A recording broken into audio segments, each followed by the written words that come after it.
is to introduce Father Jan Novotnik, which I'm especially excited to do because he comes from Birmingham like me. He is the Director of Mission and National Ecumenical Officer for the Catholic Bishops' Conference of England and Wales. He was appointed to this role a year ago.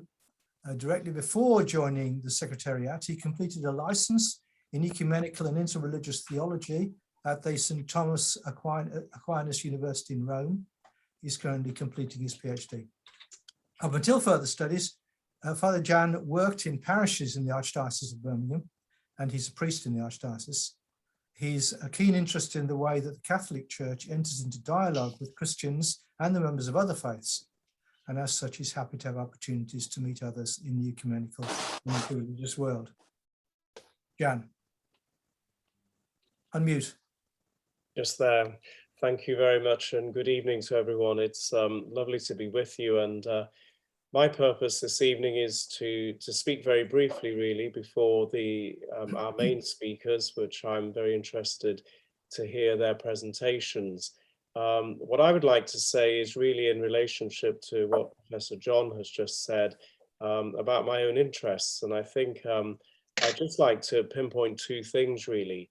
One are what I consider the profound words of a rabbi, Professor Jack Bemperad, an American rabbi who taught me when I was in Rome. And he has spent his whole life, he's well into his 80s now, a man of great wisdom and learning.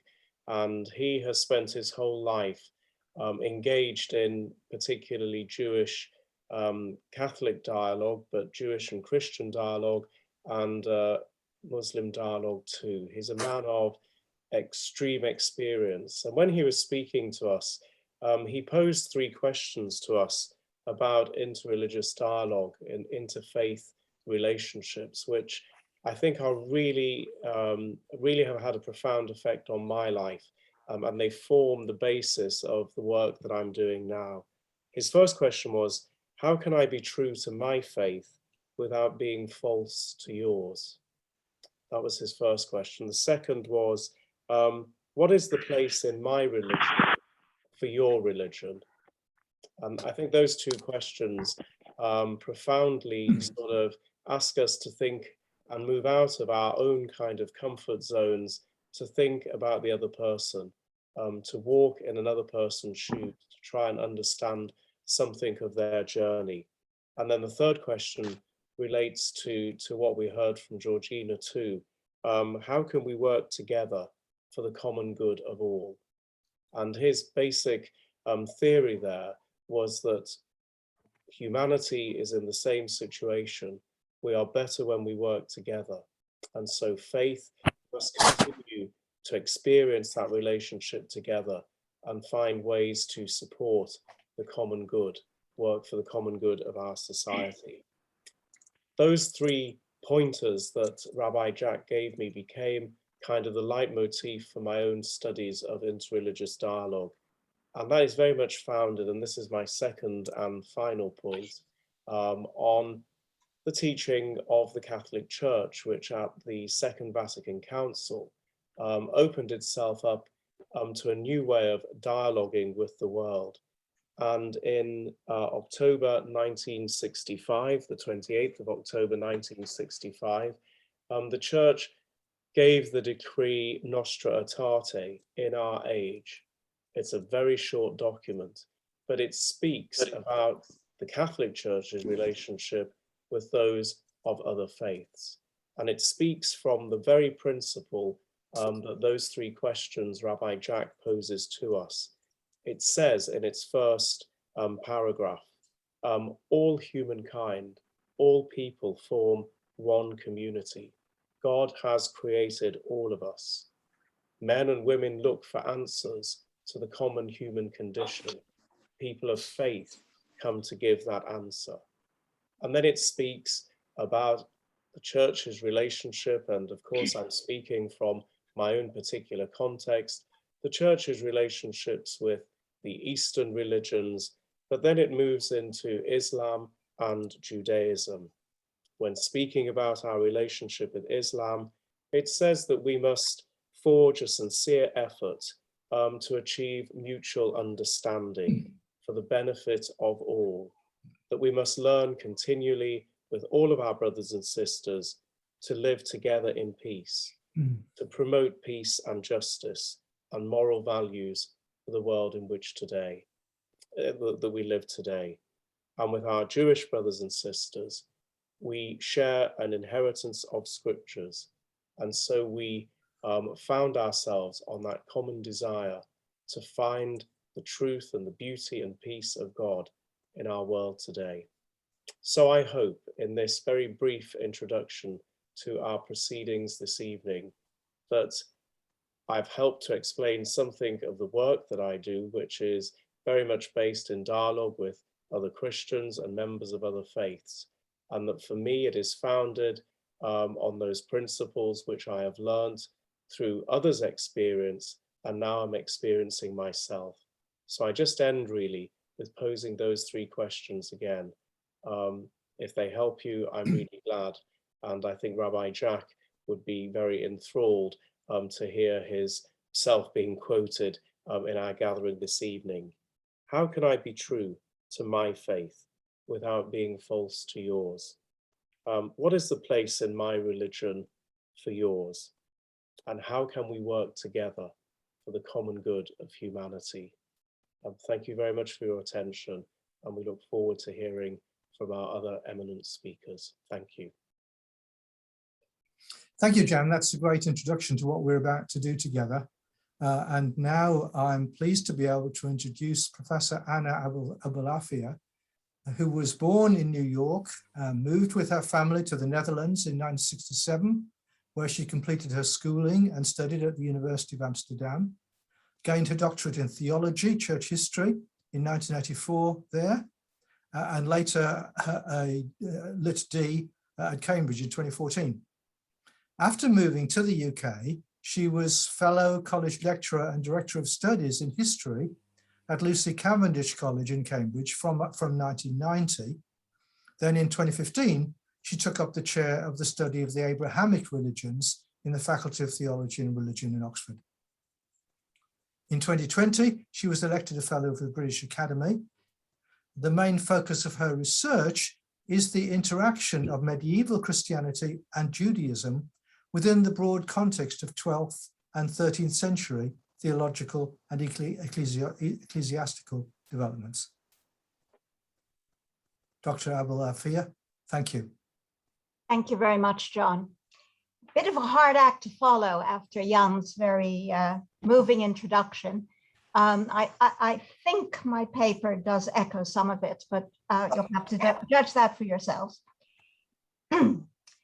Those of you who have visited Abraham's Well International Visitor Center in Beersheba in Israel will know how the center tries to share Abraham between Judaism, Christianity, and Islam. Some years ago, its website said, and I quote, "Situated on the banks of the biblical Beersheba River, at the gates of the old city, come discover the innovative heritage site dedicated to showcasing the life of the patriarch Abraham and visiting the biblical well. Here you will be revealed to the story of Abraham, renowned host, peacemaker, and the spiritual father of 3 monotheistic religions," end quote. When I visited the center in 2016, my guide was dressed up as a member of Abraham's household. A gallery projected the scriptural stories of Abraham with a deep male voice booming out. God tested Abraham and he said to him, "Abraham," and he said, "Here I am." And he said, "Please take your son, your only one, whom you love, yes, Isaac, and go away to the land of Moriah and bring him up there for a burnt offering on one of the mountains, of which I will tell you." But the same voice reminded the visitor that in the Quran, it remains unclear whether the narrative was about Isaac at all. Abraham might have been commanded to sacrifice Ishmael, the son born to him by Hagar. And indeed, Rashi, the renowned Jewish biblical exegete of the 11th century, wondered why God said to Abraham, please take your son, your only one, whom you love, yes, Isaac. Why all the specifications? Why not come out straightforward and say, take Isaac? Rashi suggested that this was because God did not wish to overwhelm Abraham with such a terrible request without building up towards it. The way Rashi imagined the conversation between God and Abraham to have gone is interesting for our topic. Drawing on older rabbinical materials, Rashi imagined that when God told Abraham to take his son, Abraham would have asked, which one? Because he had two sons. God's response, your only son, was not exact enough because as far as Abraham was concerned, Ishmael was the only son of Hagar and Isaac, the only son of Sarah. Hearing God say, the son whom you love, did not narrow it down either, because Abraham loved both his sons. And that's the really crucial one. Abraham loved both his sons. Abraham only knew that it was Isaac whom God meant when God specifically asked for him. In Muslim tradition, there was in fact much discussion about the identity of the son who was offered to God. But in general, it's now assumed among Muslims that it concerned Ishmael, and Muslims memorialize Abraham's willingness to sacrifice Ishmael as they remember that they are instructed by Allah to submit to his will, just as Abraham had done. In Judaism, the narrative of Abraham and Isaac is known as the binding of Isaac, or the Akedah, Hebrew for binding.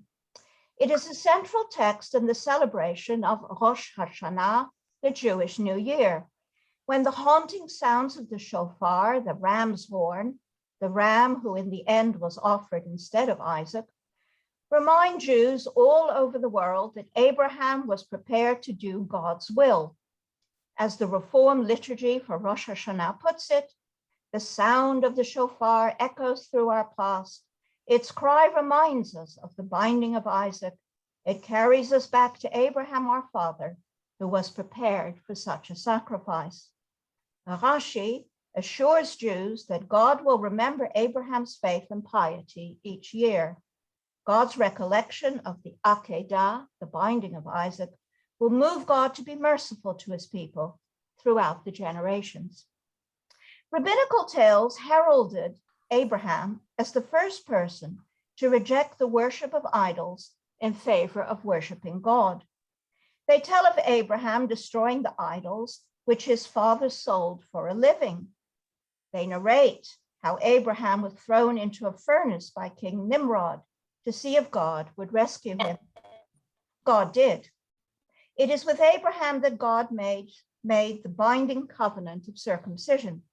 Abraham had the faith to circumcise himself at an advanced age, as well as his beloved sons. The deep-rooted trust which Abraham displayed throughout the Genesis narratives is taken as exemplary human behavior in Jewish tradition. Within this tradition, Abraham evolved as the perfect follower of the Torah, God's law. The Akedah, the binding of Isaac, was a touchstone for Jews in late antiquity who chose martyrdom rather than forsake the Torah. By the time of the First Crusade in 1096, the Akedah became a source of inspiration for Jews in Germany under attack by Crusaders. Contemporary Hebrew sources recount how the Jewish communities tried to defend themselves through diplomacy and by taking up arms to fight their attackers. When all else failed, they decided to martyr themselves and their children to avoid conversion. They did this to sanctify the name of God, Kiddush Hashem, and in so doing, consistently modeled themselves on the binding of Isaac, recalling the faith of Abraham. One of the 12th century chroniclers cried out in anguish, has anyone experienced such happenings? Did it ever happen that 1,100 souls were sacrificed on a single day in the same way that Abraham sacrificed Isaac? When Isaac was sacrificed, the world trembled. Why has nothing happened in response to the massacre of 1,100 people on a single day? By this time, legends had developed that Isaac had briefly died on Mount Moriah before coming back to life. Abraham played a prominent role in the evolving faith of Christians, as we can trace from St. Paul's emphasis on Abraham's justification by faith. And the sacrifice of Isaac was interpreted as prefiguring the sacrifice of Jesus Christ on the cross. In medieval Christian commentaries, Christians were the chosen people, the spiritual descendants of Isaac, in whom all peoples would be blessed. They, Christians, were the children of the free woman Sarah. Jews were delegated to being the descendants of Ishmael, the child of the slave woman Hagar. A 13th century plate in an illustrated French Bible shows a mighty upright Sarah demanding from Abraham that he send away the hunched figure of a dejected Hagar trying to protect her son Ishmael. Sarah stands for the church, Hagar for synagogue. But in Muslim tradition, the dismissal of Hagar and Ishmael became a narrative about Mecca, the building of the Kaaba, and the institution of the Hajj, the pilgrimage to Mecca. The hatred between Cain and Abel sets the scene in Genesis for constant competition, bickering, and hatred between brothers in the Abrahamic family. Abraham's Well International Visitor Center in Beersheba may have presented Abraham as the, quote, peacemaker and the spiritual father of 3 monotheistic religions, end of quote. But in Genesis, he stands at the head of an incredibly dysfunctional family where parental favoritism and sibling rivalry are rife. And throughout the centuries, the monotheistic religions which look to Abraham as their father, have used those rivalries to express their own collective religious identities and to characterize the religious other. In what follows, I shall focus on medieval Judaism and Christianity in the West, the focus of my expertise. Take the twins, Jacob and Esau, who competed with each other for the blessing of the firstborn. Both Jews and Christian traditions read a variety of moral teachings into the story of their struggles. For Rashi, so again our 11th century commentator, it was clear that Esau was destined to pursue evil. Jacob was destined to live a life of integrity. Esau's evil disposition was put on a par with worshiping idols. Jacob's integrity was connected with his dedication to studying the Torah. That is why Rebecca, who had suffered so much in her pregnancy, so she had Jacob and Esau she was carrying, every time she walked past the study houses of Torah, Jacob would rush to be born. Every time she passed places of idolatry, Esau would want to emerge. Esau emerged from the womb, all ruddy and hairy. Jacob emerged clutching the heel of his twin brother in an attempt to be born first. Esau grows up as a hunter. Jacob stays close to home. Being good, studying the law, was seen as synonymous with being Jacob. The machinations that Jacob went through with the active assistance of his mother Rebecca to get the blessing of the firstborn were justified because in spiritual terms, it was he and not Esau who was the right descendant of Isaac. Jews were clearly the descendants of Jacob. In Jewish prayer books, God is repeatedly referred to as the God of Abraham, the God of Isaac, and the God of Jacob. And Jews are called the Bnei Yaakov, or the Bnei Israel, Israel being the name Jacob received in Genesis 32:29. By the middle of the 2nd century of the Common Era, Jewish tradition was identifying Rome with Esau, whose other name is Edom. And as Rome and Christianity started to overlap with each other in the Latin West, medieval Jews applied the terms Esau and Edom, to Christians as well. But in Christian tradition, it was the other way around. it seemed obvious that the younger twin, Jacob, stood for the younger religion, Christianity, and that Esau, the older brother, stood for the Jews. And after the destruction of the Second Temple in Jerusalem in 70 CE, history seemed to have proved the veracity of the prophecy that the elder brother would serve the younger, the prophecy Rebekah had heard when she was carrying Jacob and Esau in her womb. In medieval commentaries, the whole episode of Jacob beating Esau to the birthright of the firstborn was turned into a Christian drama, with Rebekah giving birth to good Christians and bad Christians. Bad Christians were those who shunned Mother Church and engaged in usurious activities, which in the Middle Ages denoted any charging of interest on a loan. These bad Christians were assimilated to Jews. And just as Esau was beaten to the blessing of the firstborn, so Jews were deemed to have lost their hope of heaven because they did not believe in Jesus Christ.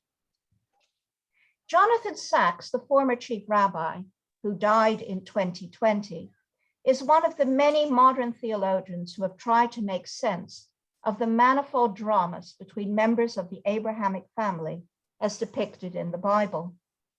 In his book, Not in God's Name, Confronting Religious Violence, Sachs attempted to move away from explaining how figures like Jacob and Esau were misused to promote conflict. He argued that the story of Jacob and Esau should be read on two levels. Superficially, the story is all about jealousy, revenge, victory, and defeat between an older and a younger son of a dying prince.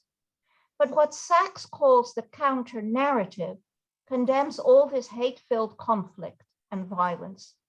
Sachs locates this counter-narrative in the biblical scene which takes place just before Jacob and Esau reunite many years after Jacob had fled for his life after tricking Esau out of the blessing of the firstborn. The scene takes place on the bank of a tributary of the Jordan, the night before the meeting will finally take place. Jacob is terrified out of his mind. In Genesis, we read that Jacob spent the night wrestling with a figure, an angel, which suddenly appears. Sachs interprets the wrestling match as Jacob fighting with his own insecurities and finally discovering, as Sachs puts it, quote, the rivalry dissolving truth that it is for what we uniquely are that we are loved. The rivalry dissolving truth that it is for what we uniquely are that we are loved. As his name is changed from Jacob to Israel, that is to say, one who wrestles with God, Jacob finally understands that both he and Esau can be loved at the same time. Choosing one does not have to mean rejecting the other. There is no need to translate the paradigm of choice or being chosen into a paradigm of conflict between the chosen and the rejected, or the good and the bad, the right and the wrong. Whether or not Jonathan Sachs's reading of Jacob and Esau's reconciliation is correct, I applaud his attempt to use the biblical narrative to build bridges between faith traditions, which see themselves as the children of Abraham. Many other scholars have done the same. I'm thinking in particular of the enlightening selection of articles in the collection put together by Norman Solomon, Richard Harries, and Tim Winter, entitled Abraham's Children, in which an array of scholars examine Abraham and other key figures in the Hebrew Bible, New Testament, and the Quran from Jewish, Christian, and Muslim perspectives to analyze differences and similarities to build up greater trust and understanding between adherents of the Abrahamic religions in what we might now call a safe environment. Their approach echoes the approach I've taken in this talk. I've given you a taste of how the figure of Abraham and his quarrelsome descendants are shared across the Abrahamic religions. What we see clearly is that Judaism, Christianity, and Islam, all three passionately claim Abraham as their special ancestor. And although the three traditions share their veneration for Abraham's steadfast faith in God and his efforts to promote peace and practice hospitality, Judaism, Christianity, and Islam memorialize Abraham and his family in their own distinct ways. And that distinct way has often led to an identification with Abraham, which explicitly excludes the other. The common medieval Christian understanding of the rivalry between Jacob and Esau, which I've just presented, for example, contains two of the main components of the fraught history of Christian-Jewish relations. Judaism is represented as having been replaced or superseded by Christianity, and Judaism is considered to be subservient to Christianity, as captured in the biblical phrase, "the elder shall serve the younger." Augustine, the church father who died in 430, explicitly used this phrase, and many others, to argue that Jews had a place in Christian society as the servile book carriers for Christians. By this he meant the Hebrew Bible, in which Christians found all the prophecies concerning the life, ministry, and passion of Jesus. This idea of Jewish service permeated throughout medieval Christian society and had a profound effect on the development of Christian theology and Christian interpretations of the Bible. On a practical level, it helped define the roles Jews could fulfill in socio-political and political terms, in economic terms. This worked out in different ways in different places in the Latin West. For their part, Jewish communities actively negotiated their position in Christian society within this general paradigm, which they, of course, vociferously rejected. It is salutary to remember that for all the language of Jewish service in medieval Christendom, the Jews of medieval Europe managed to produce a host of literary productions in the field of Bible, Talmud, law, and philosophy, which are widely consulted by Jews and non-Jews to this very day. So how useful is it to speak of Abraham's children, or for that matter, to speak about the Abrahamic religions at all? This is a critical question for someone like me, who holds the chair of the study of the Abrahamic religions in the Oxford Faculty of Theology and Religion.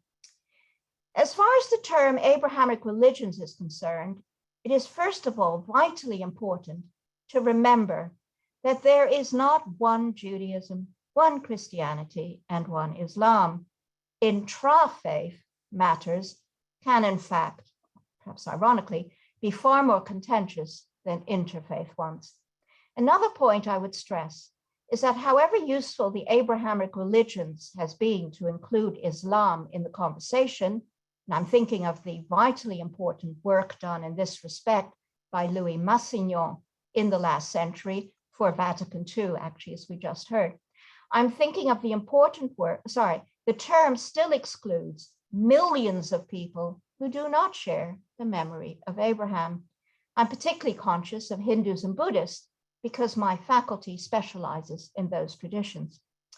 With those caveats in mind, it seems perfectly reasonable to me to talk about Abraham's children or the Abrahamic religions, as long as one does not just do that to hone in on the comforting commonalities of the three traditions of veneration for Abraham, but with a willingness to investigate dispassionately the complicated ways that Judaism, Christianity, and Islam evolved alongside each other through the centuries, using their particular reflections on Abraham to bolster their own identity in opposition to one or both of the others. For me, acknowledgement and acceptance of difference are prerequisites for any genuine exploration of similarities between the children of Abraham. Thank you.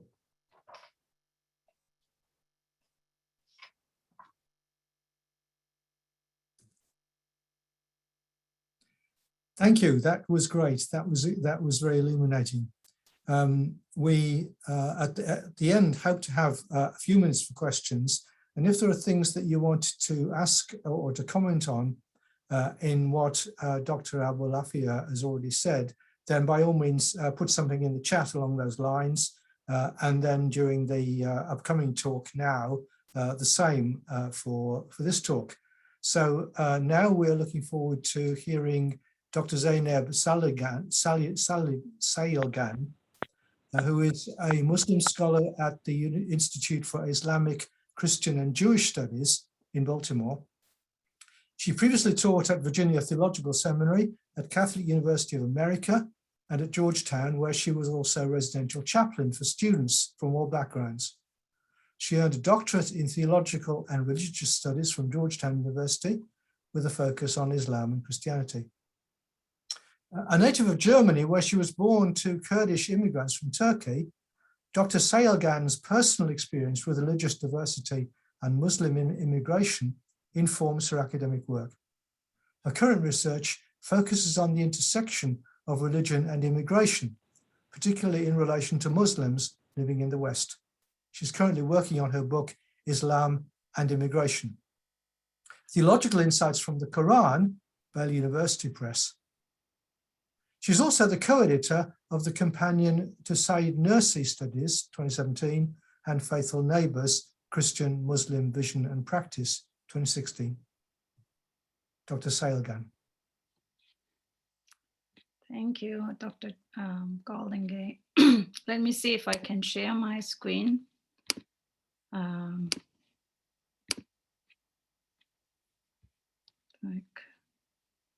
Okay, I hope you can see this now. Okay, perfect. So good evening, everyone, or good afternoon if you are in my time zone. And assalamu alaikum wa rahmatullahi wa barakatuh. Excuse me. Peace be upon you and the mercy and blessings of God. First, I'd like to express my thanks to the Oxford Interfaith Forum, especially Dr. Tia Gomelori. I hope I'm pronouncing it correctly. For inviting me to be part of today's conversation. I feel honored to join this virtual dialogue with such a distinct audience and around such an important topic, Abraham and his children. Now, Prophet Abraham, or Ibrahim, as we call him in the Islamic tradition, and his family are central to the prayer life of Muslims. At the end of our 5 daily prayers, when we are on our knees in submission, we ask God to bless Prophet Abraham and the family of Abraham, saying, Allahumma salli ala Sayyidina Muhammad wa ala ali Sayyidina Muhammad, kama sallayta ala Ibrahim wa ala ali Ibrahim, innaka hamidun majid. Allahumma barik ala Sayyidina Muhammad wa ala ali Sayyidina Muhammad, kama barakta ala Ibrahim wa ala ali Ibrahim, innaka hamidun majid. O God, send prayers on Muhammad and on the family of Muhammad as you sent prayers on Abraham and the family of Abraham. Truly you are worthy of praise, full of glory. O God, send blessings on Muhammad and on the family of Muhammad as you sent blessings on Abraham and the family of Abraham. Truly you are worthy of praise, full of glory. Prophet Abraham is therefore important in Islamic spiritual practice, and Muslims approach these prophetic or Quranic narratives in the spirit of seeking guidance for their own personal lives and daily challenges. For Muslims, they are not figures from a distant past, but their experiences reflect something about our common human struggles. One of the descriptions the Quran assigns to itself is al-huda, meaning guidance. So the Quran invites reason and reflection to engage with revelation and as a result, find guidance. So I come to this conversation as a Muslim theologian and someone who is invested in Islamic spirituality. Islamic theology and spirituality is concerned with these 2 questions. What guidance can the Quran offer to my own context today? And more specifically, how can these Quranic prophetic narratives inform our lives today? I also come to this conversation as a mother of 2 young children. I have found many of the Quranic narratives to hold much inspiration and guidance for my own personal life as they address our innate human vulnerability and weakness. So this is the aspect that I would like to focus on in my reflection today, the aspect of human weakness. I believe that Prophet Abraham and Mother Hajar or Hagar as Muslims call her out of their deep love and respect, have much to tell us about embracing our innate human weakness. A month ago, as schools started reopening and many families struggled to reestablish routines within the reality of an ongoing pandemic, I had to drop off my little daughter at her preschool. It was her first day, and it was a horrible experience for both of us. She protested by crying, screaming, and kicking hard. She didn't want to be there. From her perspective, it made complete sense. Why am I being separated from my mother? Why do I have to stay at this strange place with people I don't know? Why did she abandon me? I returned to my car, overwhelmed and in tears, and took a moment to process my own emotions. I felt so helpless, insufficient, weak, and vulnerable. It was hard to leave her there in the company of strangers and in circumstances that I had ultimately no control over, and face that uncertainty. Will they care for her and her needs in a way that I do? Will she receive compassionate attention? I'm sure many of us can relate. There are always situations where we feel uneasy about not having enough influence, power, or when we feel things are out of reach. At that moment of personal despair, I had to think of Prophet Abraham and Mother Hajar, or Hagar. They both experienced a situation of utter human vulnerability and insufficiency. In affirming his own human limitations and the limitations of the world of causality around him, Prophet Abraham turns to God, the ultimate refuge and source of compassion, and offers following prayer that has been recited by Muslims throughout centuries. Our Lord, I have established some of my offspring in an uncultivated valley, close to your sacred house. Lord, so that they may keep up the prayer. Make people's hearts turn to them and provide them with produce so that they may be thankful. Our Lord, you know well what we conceal and what we reveal. Nothing at all is hidden from God, on earth or in heaven. Praise be to God, who has granted me Ishmael and Isaac in my old age. My Lord hears all requests. Lord, grant that I and my offspring may keep up the prayer. Our Lord, accept my request. Our Lord, forgive me, my parents, and the believers on the day of reckoning. So if we unpack this prayer a little bit, we discover that Prophet Abraham is fully aware that causes have reached their limits, but that God is the ultimate causer of causes, al-musabbib al-asbab, as one divine name stresses. Baby Ishmael and mother Hajar are left in an uncultivated valley with no produce, no water to be found. Prophet Abraham reminds himself, though, that he was blessed by God with 2 children despite his old age.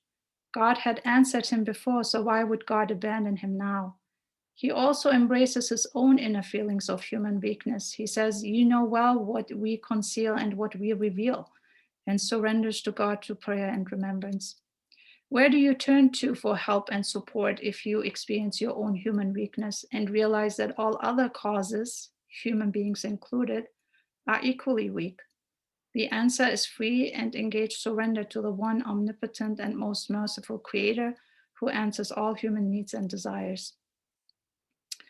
Mother Hagar or Hajar is equally aware of these inner and outer limitations. While she's not mentioned explicitly in the Quran, she is honored by being mentioned several times in extra Quranic sources, the traditions narrated by Prophet Muhammad. Hajar's story is described in the Hadith, the oral traditions of Islam, in the most authentic, authoritative collection of Al-Bukhari, as explained in the following account.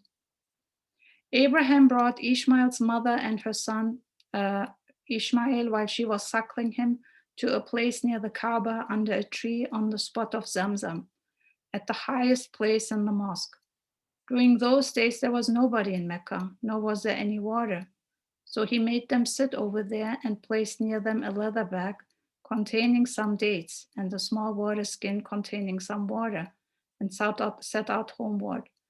Ishmael's mother followed him, saying, "O Abraham, where are you going, leaving us in this valley where there is no person whose company we may enjoy, nor is there anything to enjoy?" She repeated that to him many times, but he did not look back at her. Then she asked him, "Has God ordered you to do so?" He said, "Yes." She said, then God will not neglect us, and returned while Abraham proceeded onwards. And on reaching the Thania where they could not see him, he faced the Kaaba and raising both hands, invoked God, saying the above prayers. Ishmael's mother went on suckling Ishmael and drinking from the water she had. When the water and the water skin had all been used up, she became thirsty, and her child also became thirsty. She started looking at Ishmael, tossing in agony. She left him, for she could not endure looking at him, and found that the mountain of Safa was the nearest mountain to her on that land. She stood on it and started looking at the valley keenly so that she might see somebody, but she could not see anybody. Then she descended from Safa, and when she reached the valley, she tucked up her robe and ran in the valley like a person in distress and trouble, till she crossed the valley and reached the Marwa mountain, where she stood and started looking, expecting to see somebody, but she could not see anybody. She repeated that running between Safa and Marwa 7 times. The Prophet said, this is the source of the tradition of the walking of people between Safa and Marwa. When she reached the Marwa mountain for the last time, she heard a voice and she asked herself to be quiet, hush, hush, and listened attentively. She heard the voice again and said, oh, whoever you may be, you have made me hear your voice. Have you got something to help me? And behold, she saw an angel at the place of Zamzam, digging the earth with his heel or his wing, till water flowed from that place. Of this portrayal, Muslim scholar Rifat Hassan writes that Hagar is a woman of exceptional faith, love, fortitude, resolution, and strength of character. Once she hears from Abraham that God commands her and her infant son to be left in the desert, she shows no hesitation whatever in accepting her extremely difficult situation. She does not wail or rage or beg Abraham not to abandon her and Ishmael. Instead, surrendering spontaneously and totally to what she believes to be God's will, she says that she is satisfied with God, who will never neglect her. She lets Abraham go without any words of recrimination or sorrow and returns to her infant son. It is also important to mention that Hajar is understood to be an enslaved Black woman, and thereby has to deal with a triple threat of racial, class, and gender bias. And it is instructive for Muslims to remember this heritage, as the Prophet Muhammad claimed descent from Prophet Ishmael and his mother. He comes not from a lineage of princes and kings, but from the quiet dignity of an enslaved woman.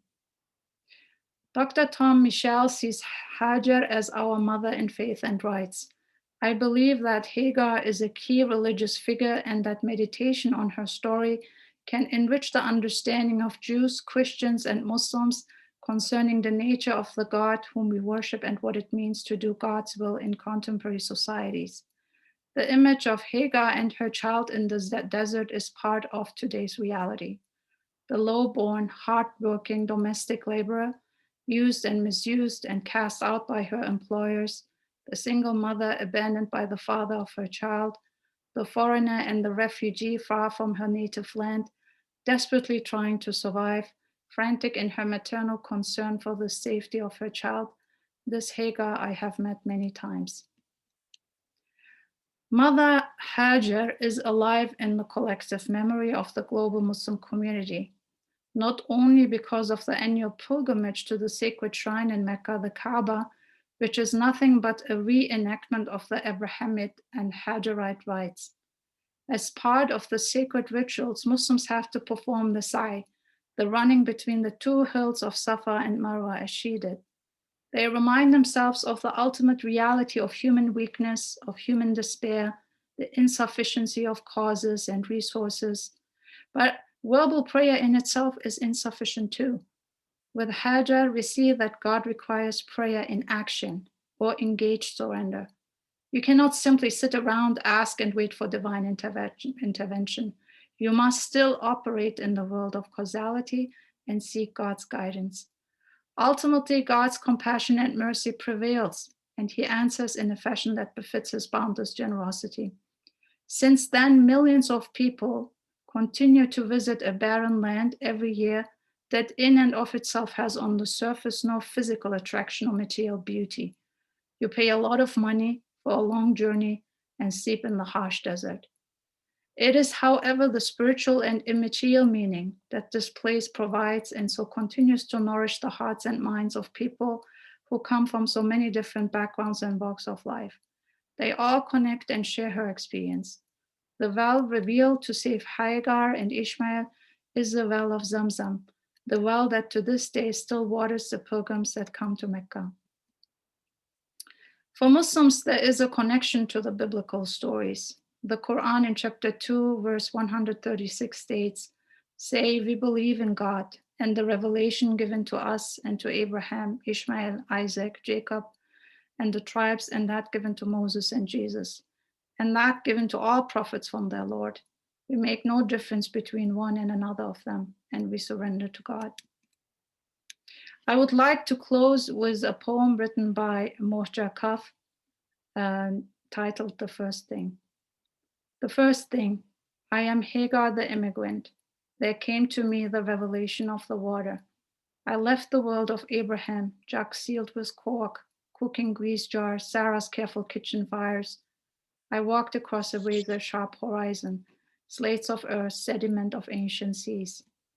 To stand alone at this frontier, where the shape of the cup of morning is strange, and dome of sky, mat of earth have shifted, where God does not have a house yet, and the times for prayer have not been appointed, where the only water is buried deep under hard ground, and I must find it, or my child will die, my people remain unborn. The first thing the founder does is look for water. I am Hajar, mother of a people. I stand here straddling the end and the beginning. Each rock cuts into the heel like God. Each step is blood, is risk, is prayer. Thank you.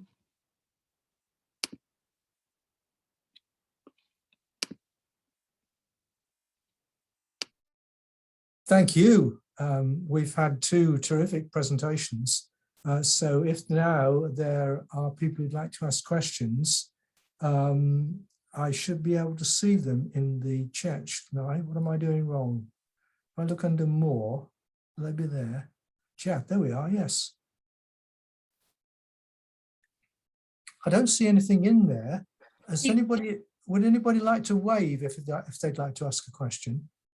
Sorry, people can also use the reactions button to raise their hand, and that should alert us to those who have a question. Well, if you see one that I don't see, because there are too many of them, Georgina, then please tell me.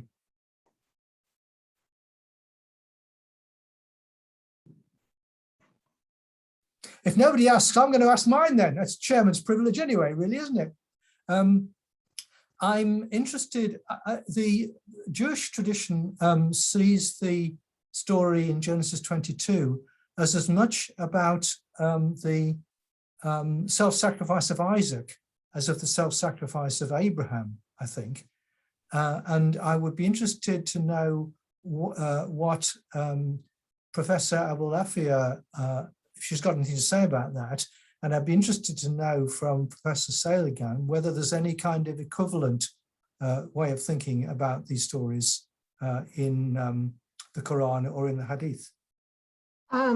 So Jewish exegetes have often considered why the biblical story doesn't say all that much about Isaac. There are hints, but there is the rabbinic legends, of course, have very much augmented all of that. There are, for instance, legends saying that Isaac was so, I mean, this is modern language, not the language they use, but in our language, so traumatized by it all that he became, that his eyes suffered. One of the reasons why he was so short-sighted.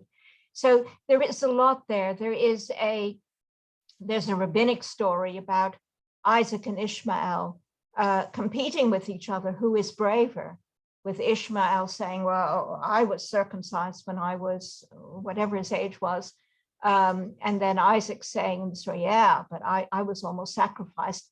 So there are things in there. And in the medieval period, I can't tell you exactly when that emerged, but it's pretty obvious that it emerged, well, I would think pretty obvious, emerged as a response to Christianity. There is the idea that he was actually sacrificed and then came back from life.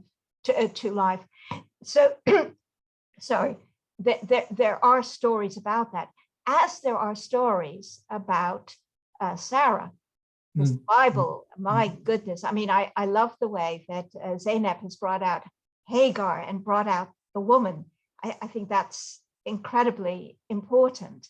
And there's wonderful sort of modern exegesis, which does go back also to older rabbinic stories, narratives, interpretations, whatever we want to call it, about Sarah, who was not happy, surprise, surprise, about what was going on. Yeah. And I mean, the most beautiful story is where when she finds out what happens, her scream of agony. And of course, in the biblical story, she dies pretty much immediately after the Akedah. So yes, there are stories. There's a lot of pondering about these issues.